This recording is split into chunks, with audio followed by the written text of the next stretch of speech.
Shalom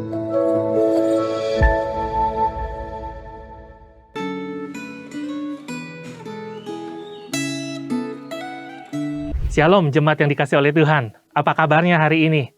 Mari kita berdoa sebelum kita merenungkan firman Tuhan bersama-sama. Bapa dalam sorga, kami mengucap syukur kepada Tuhan untuk hari baru yang Engkau tambahkan dalam hidup kami.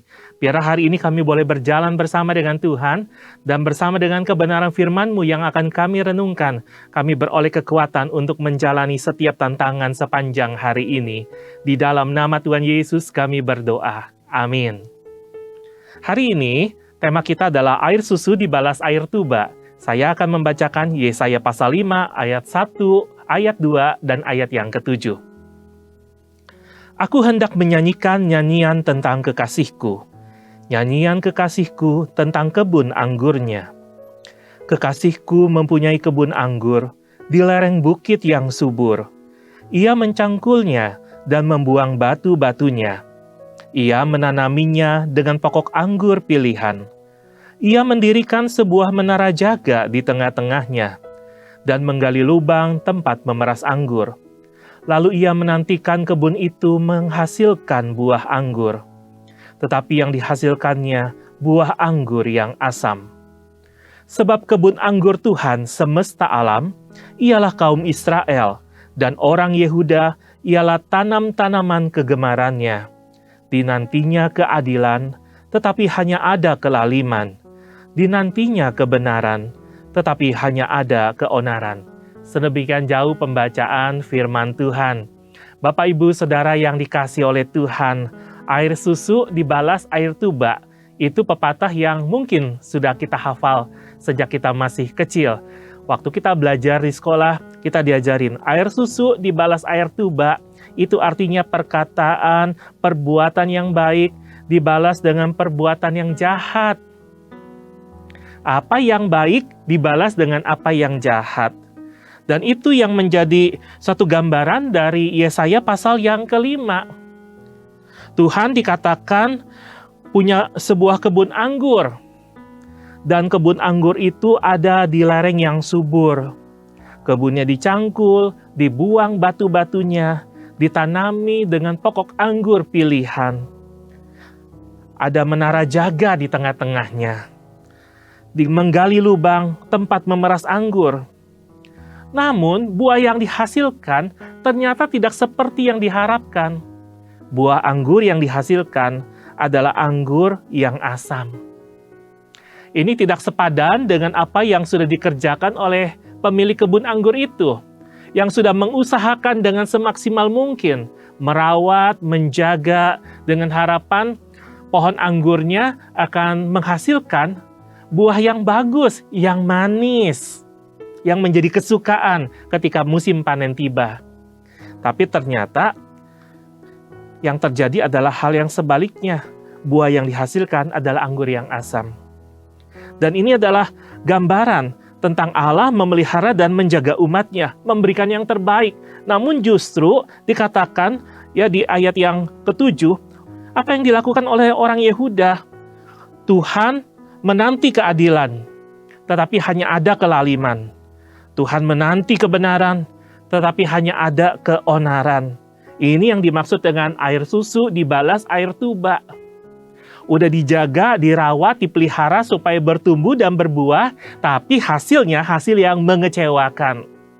Karena bukan apa yang baik sebagai respon kepada Tuhan, tapi justru apa yang buruk di hadapan Tuhan, itu yang dihasilkan. Oleh sebab itu, ada akibatnya.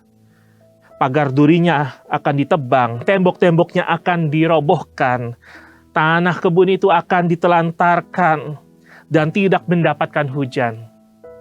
Ini karena apa? Adalah sebuah hal yang sia-sia untuk mengharapkan hasil yang baik. Tapi ternyata responnya adalah respon yang buruk.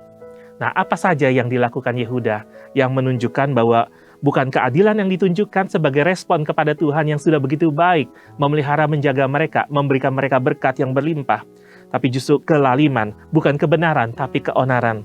Dan mungkin ini menjadi sebuah perenungan reflektif juga bagi setiap kita. Jangan-jangan apa yang dilakukan, dikerjakan oleh Yehuda adalah apa yang sedang menjadi gambaran kelakuan kita hari ini. Yang pertama, orang Yehuda menyerobot hak orang lain ya, dan bersikap serakah. Ini ada di ayat 8 sampai 10, ayat 22 dan ayat 24. Ini yang mereka lakukan. Di ayat 11 sampai 17 mereka dikatakan mencari kesenangan duniawi dan mencari kepuasan pribadi. Bahkan di ayat 18-19 dikatakan mereka berlaku tidak jujur di hadapan Tuhan. Ayat 20 mengatakan bahwa mereka memutarbalikkan kebenaran. Ayat 21 mereka menganggap dirinya pintar dan bijaksana. Tidakkah itu menjadi sebuah gambaran untuk kehidupan kita juga hari ini sebetulnya? Hari ini sebagai orang yang mengaku percaya kepada Tuhan, segala kasih, perhatian, dan kebaikan dari Tuhan, bagaimana cara kita meresponinya? Jangan-jangan air susu sedang dibalas dengan air tuba. Yaitu apa? Ketika kita menunjukkan ketidaktaatan, pengkhianatan, penolakan, pembangkangan terhadap anugerah Allah. Orang Yehuda merasa dirinya hebat. Mereka punya rumah besar, rumah yang megah, kebun yang luas, ya, hidup penuh dengan pesta pora. Seolah-olah aku nggak perlu Tuhan. Karena aku hebat, aku bisa, aku sanggup, aku mampu. Dan seringkali bukankah banyak orang percaya, yang menyebut dirinya percaya, menjalani kehidupannya dengan cara yang sama. Karena punya status, punya jabatan, punya kuasa. Seperti sekarang kan ada istilah terkenal. Lu punya duit, lu punya kuasa. Tidak perlu Tuhan. Karena apa yang kita punya, itu jauh lebih berharga. Tapi Yesaya pasal 5 mengajarkan kepada kita, apa yang dirawat dijaga oleh Tuhan. Dia mengharapkan hasil yang baik juga.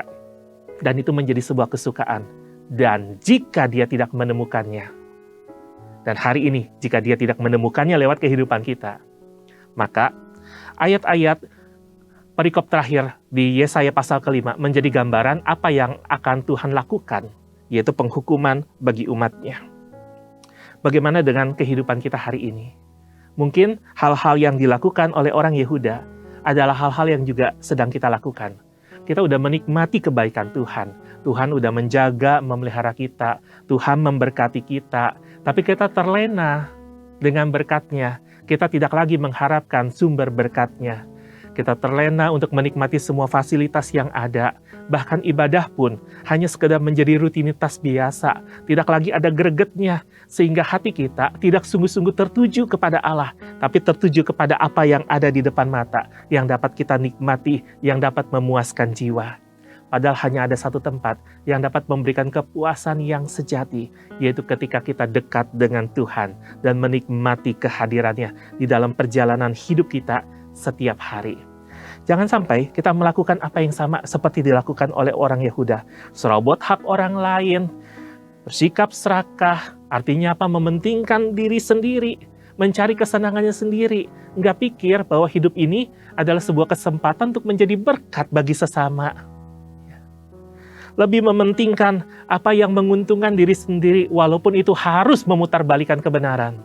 Berapa banyak hari ini orang yang menyebut dirinya Kristen, tapi bersaksi dusta, berkata-kata hal yang tidak benar, berbuat fitnah, menyebarkan gosip, dan lain sebagainya, menimbulkan pertengkaran dan perpecahan bahkan di dalam gereja. Bagaimana dengan kehidupan kita hari ini? Kita ini orang Kristen seperti apa? Orang Kristen yang air susu dibalas air tuba kah? Atau air susu dibalas dengan penyerahan hidup yang utuh kepada Tuhan? Karena aku dikasihi, aku dijagai, aku dipelihara, aku mengucap syukur kepadanya. Dan itu artinya hidupku bukan hidup buat diri sendiri, tapi hidup untuk menyenangkan hati Tuhan. Oleh sebab itu perenungannya bagi kita, bagaimana cara kita hidup? Bagaimana cara kita meresponi kebaikan dan kasih sayang Tuhan di dalam kehidupan kita setiap hari?